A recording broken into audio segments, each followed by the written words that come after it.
തുടക്കക്കാർക്ക് വളരെ എളുപ്പം share trading ചെയ്യുവാൻ കഴിയുന്ന ഒരു മികച്ച പ്ലാറ്റ്ഫോം നിങ്ങളെ പരിചയപ്പെടുത്തുന്നു. Mirae asset Sharekhan. കുറഞ്ഞ ബ്രോക്കറേജ് നിരക്കുകളാണ് ഷെയർഖാൻ്റെ പ്രധാന ആകർഷണം. കൂടാതെ മികച്ച ട്രേഡിംഗ് പ്ലാറ്റ്ഫോമും വിവിധതരം നിക്ഷേപ സൗകര്യങ്ങളും ഷെയർഖാൻ നൽകുന്നു. ആപ്പ് തുറന്നു കഴിഞ്ഞാൽ നിങ്ങൾക്ക് ഒരുപാട് ഓപ്ഷനുകൾ കാണുവാൻ കഴിയും. ഹോം പേജിൽ തന്നെ നിഫ്റ്റി, സെൻസെക്സ് തുടങ്ങിയ സൂചികകളുടെ ചലനങ്ങൾ കാണാം.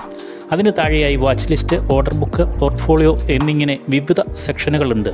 നിങ്ങൾക്ക് വാങ്ങുവാനോ വിൽക്കുവാനോ ഉദ്ദേശിക്കുന്ന കമ്പനിയുടെ പേര് സെർച്ച് ബാറിൽ നൽകുക. ആ കമ്പനിയുടെ ഷെയർ വിവരങ്ങൾ സ്ക്രീനിൽ കാണുവാൻ കഴിയും. ബൈ അല്ലെങ്കിൽ സെൽ ഓപ്ഷനുകൾ തിരഞ്ഞെടുത്ത് നിങ്ങൾക്ക് ആവശ്യമുള്ള അളവിൽ ഷെയറുകൾ വാങ്ങുകയോ വിൽക്കുകയോ ചെയ്യാം. ഓർഡർ ബുക്കിൽ നിങ്ങളുടെ ഷെയറുകളുടെ സ്റ്റാറ്റസ് പരിശോധിക്കാവുന്നതാണ്. പോർട്ട്ഫോളിയോയിൽ നിങ്ങൾ വാങ്ങിയ ഷെയറുകളും അവയുടെ നിലവിലെ മൂല്യവും കാണുവാൻ കഴിയും. മിറേ അസറ്റ് ഷെയർഖാനെക്കുറിച്ച് കൂടുതൽ അറിയുവാനുണ്ടെങ്കിൽ ദയവായി ചോദിക്കുക.